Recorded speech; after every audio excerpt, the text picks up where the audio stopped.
થબા થબા તને એક વાત કરું તો હું જ્ઞાન વિશે વાત કરું તો હોકારો દે હો.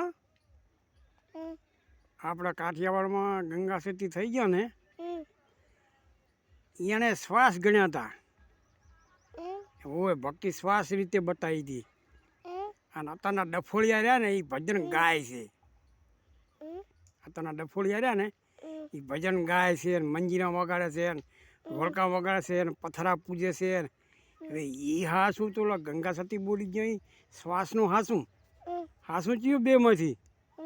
આ અકલ મઠા અત્યારે કેવા કેવા નાટક કરે છે, સંગીતમાં છે ને કોઈ પથરા પૂજે છે ને કોઈ કથાયું કરે છે ને કોઈ શું કરે છે ને અને શ્વાસને તો કોઈ માનતા નથી. બોલી માં તો શ્વાસ ગણાઈ ગઈ.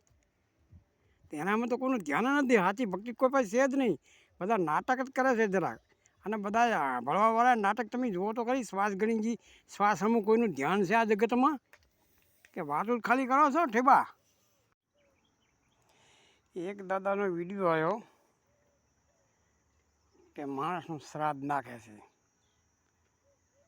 આ કૂતરા બલાડા કોઈ બી બીજા પશુ પક્ષી એમનું શ્રાદ્ધ નાખવું. એમનો આત્મા કે નહીં ભટકતો હોય તો સભાને એટલી વિનંતી કે એ બુદ્ધિશાળી છે પણ અવતાર આડો છે, બરાબર. આડા અવતારમાં એમને એટલી બધી ભાન ના આવે મરતા ભટકવાની. દાદા તમે આ જરૂર વાત સાંભળી લેજો. અને આ ઊભો અવતાર છે મનખા દેવનો. મનખા દેવ ગણવામાં આવે છે. દેવ ગતિમાં હોય ને એટલે એનો આત્મા બધી ભટકે મરતી વખતે. એટલે એનું ભૂતનું સર્જન થાય અને બીજા પક્ષીનું ભૂતનું સર્જન થતું નથી ક્યાંય. એટલે ભૂતનું સર્જન થાય એટલે ભૂતને ખાવા તો જોઈએ ને. એના માટે શ્રાદ્ધ નાખે છે. સમજી ગયા ને. આથી પછી વધારે જાણવું હોય તો તમને બીજા કોઈ નાખ્યો તો જાણવા તમને મળી જશે. ચિંતા ના કરતા, મૂંઝાતા પણ નહીં. સર્વ જવાબ પરમાત્માનો તમને મળી જશે. પરમાત્મા ગાંડો નથી. પરમાત્મા બહુ દયાળુ છે. અને એણે જે કર્યું ને એને ચક્કર એને ફરવાનું બરાબર કર્યું છે. એને સેદી ભૂલ નથી કરી. અને એની ભૂલ તમે ગણશો ને તો તમે ગોથા ખાઈ જશો.